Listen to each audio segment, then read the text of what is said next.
நேயர்களுக்கு அன்பான வணக்கம். நான் பிரேமா கார்த்திகேயன்.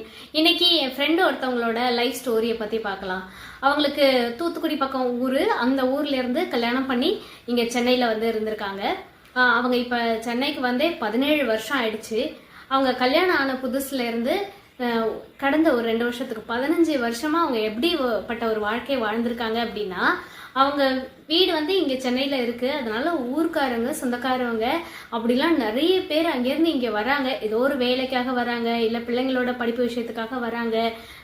எதுக்கு வந்தாலும் இவங்க வீட்டுல தான் தங்கியிருப்பாங்க. அது ஒரு வாரம் தங்கி அந்த வேலையை முடிக்கணும்னாலும் சரி, ஒரு மாசம் தங்கி முடிக்கணும்னாலும் சரி, எப்ப வேணாலும் இவங்க வீட்டுக்கு தான் வந்திருக்காங்க. இவங்களோட குடும்பத்தோட பொருளாதாரம் எப்படி இருந்தாலும் இவங்களோட ஒரே குறிக்கோள் ஏன் சாதிசனம், ஏன் மக்கள் வந்துட்டாங்க அப்படின்னு என்னோட ஃப்ரெண்டும் அவங்க வீட்டு ஆளுங்களுக்கு ரொம்ப அதிகமா முக்கியத்துவம் கொடுப்பாங்க. இதனால விழுந்து விழுந்து ரொம்ப நல்லா கவனிச்சிருக்காங்க.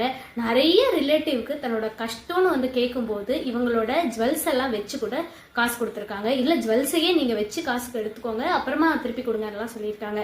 இப்போ என்ன ஆச்சுன்னா, ஹஸ்பண்ட் அதே மாதிரி ஏதோ ஒரு அவசரத்துக்கு காசு கேட்கறாங்கன்னா, என்னோட அம்மா வீட்டுல போட்ட நகை நான் தரவே மாட்டேன் அப்படின்னு ரொம்ப கெடுபடியா நடந்துப்பாங்க. ஹஸ்பண்டோட ரிலேட்டிவ்ஸை பார்த்தாலும் மதிக்கிறதே இல்லை. அவங்களெல்லாம் பெருசா கணக்குலயே வச்சுக்கிறது இல்லை, மைண்ட்ல வச்சுக்கிறது இல்லை. அவங்க நினைச்சிட்டாங்க என்னோட சொந்தக்காரங்க எல்லாம் நான் சின்ன வயசுல இருந்து பார்த்து பழகினவங்க, இவங்கெல்லாம் எனக்கு ரொம்ப பாசமா என்கிட்ட நடந்துக்கிறாங்க, எவ்வளோ ஆசையா என்னை பார்க்க வராங்க அப்படின்ட்டு ரொம்ப எல்லார் மேலேயும் ஒரு கேர் இருக்கும். நல்லா விழுந்து விழுந்து கவனிச்சிருந்திருக்காங்க. ஆனா காலப்போக்கில் என்ன ஆயிடுச்சுன்னா, இவங்க ஒருத்தவங்களுக்கு நிறைய ஹெல்ப் பண்ணிக்கிட்டே இருக்காங்க. ஒரு கட்டத்துல இவங்க ஹஸ்பண்டுக்கு ஒரு உடம்புல ஒரு பிரச்சனை வருது, அதனால நிறைய காசு செலவாகுது. அந்த சமயத்துல சரி ஒரு கடனா இவங்க கிட்ட போய் கேட்கலாமே, நம்ம எத்தனையோ தடவை கடன் கொடுத்துருக்கோமே, இல்ல நம்மளோட நகை இவங்க கிட்ட இருக்கே, அதை போய் அவங்க கிட்ட கேட்கலாம் அப்படின்னு கேட்கும்போதுதான் எல்லாரோட சுயரூபமும் அவங்களுக்கு தெரிய வருது. யாருக்கெல்லாம் இவங்க உதவுனாங்களோ அவங்க எல்லாரும் அப்படியே பேசுறத நிப்பாட்டிக்கிறது என்ன, போனே பண்றது இல்ல, போன் பண்ணா எடுக்கிறது இல்ல. நிறைய பேர் இங்க வந்தோம் இருந்தோம் இவ இவ்வளவு பாத்துக்கிட்டாலே அப்படின்றதெல்லாம் யாருமே ரியலைஸ் பண்ணவே இல்லை.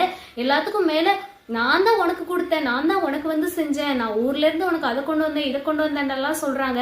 அவங்க எடுத்துட்டு வந்ததெல்லாம் சின்ன சின்ன விஷயங்கள், நான் ரொம்ப பெருசா அதுக்கு மேல செஞ்சிருக்கேன். ஆனா அதெல்லாம் இல்லாம என்னோட கஷ்ட காலத்துல நான் யாரெல்லாம் என் கூட இருப்பாங்கன்னு நினைச்சேனோ அவங்க யாருமே என் கூட இல்லை அப்படின்னு சொல்லி ரொம்ப ஃபீல் பண்ணாங்க.